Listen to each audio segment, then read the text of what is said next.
ಬಂದಿದ್ದಾರೆ. ರಾಮನಗರ ಬಳಿ ರೆಸಾರ್ಟಲ್ಲಿದ್ದಾರೆ. ಪರಿಸ್ಥಿತಿ ಏನು? ನಾನೇನು ಕರೆಸಿಲ್ಲ ರೀ. ಅವರು ಬೆಂಗಳೂರು ಬಂದಿದ್ದಾರೆ. ಯಾಕೆ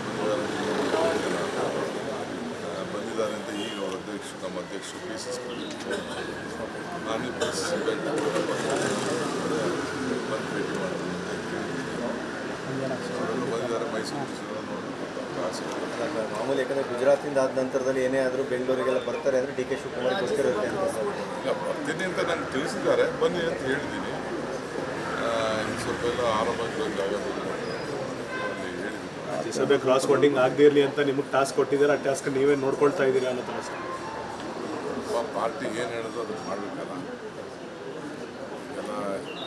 ಎಲ್ಲ ದೇಶ, ಎಲ್ಲ ರಾಜ್ಯಗಳು ಇವೆಲ್ಲ ನಡೀತಾ ಇರೋದು. ಸೊ ಬಂದಿದ್ದಾರಂತೆ, ನಾನು ಭೇಟಿ ಮಾಡ್ತೀನಿ. ಟೈಮ್ ಕೇಳಿದ್ರೆ ಬರೋಕ್ಕೆ ಹೋಗ್ಬಿಡಿ. ಅಸೆಂಬ್ಲಿ ಮುಗಿಸ್ಕೊಂಡು ನಾನು ಬರ್ತೀನಿ ಸರ್. ಡಬಲ್ ಆದಾಗೆಲ್ಲ ಸಮಸ್ಯೆಗೆ ತಲೆ ಕೊಡ್ತೀರಿ ಅನ್ನುವಂಥದ್ದು ಸರ್. ಆದರೆ ನಿಮ್ಮ ಸಮಸ್ಯೆನೇ ಪರಿಹಾರ ಆಗಲಿಲ್ಲ. ಕಾಲ ನಿರ್ಣಯ ಸರ್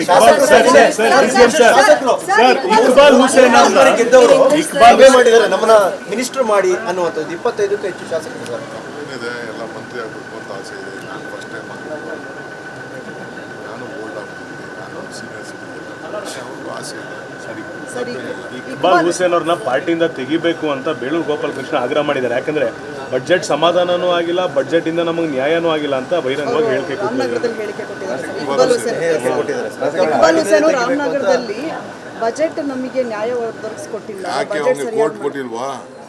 ಕೋರ್ಟ್ ಕೊಟ್ಟಿದ್ದೀವಿ, ಬೇಕಾದಷ್ಟು ಕೆಲಸ ಕೊಟ್ಟಿದ್ದೀವಿ. ಇಕ್ಬಾಲ್ ಹುಸೇನ್ ನಾನು ಎಲ್ಲದಕ್ಕೂ DK ಶಿವಕುಮಾರ್ ಅವರೇ ನಂಬ್ಕೋಬೇಕು ಅಂತ ಹೇಳಿದ್ದಾರೆ. ಕೋರ್ಟ್ ಕೊಟ್ಟಿದ್ದೀವಿ ಅವರಿಗೆ. ಕೋರ್ಟು ಅವರೆಲ್ಲ ಬಂದು ಕೋರ್ಟ್ ಬೇಕು ಅಂತ ಕೇಳಿದ್ರು. ಅಲ್ಲಿಗೆ ರಾಮನಗರ ಡಿಸ್ಟ್ರಿಕ್ಟ್ ಕೋರ್ಟ್ ಕೊಟ್ಟಿದ್ದೀವಿ. ಬೇರೆ ಬೇರೆ ಎಲ್ಲ ಕೊಟ್ಟಿದ್ದೀವಿ. ಅನೌನ್ಸ್ಮೆಂಟ್ ಆಗ್ತದೆ.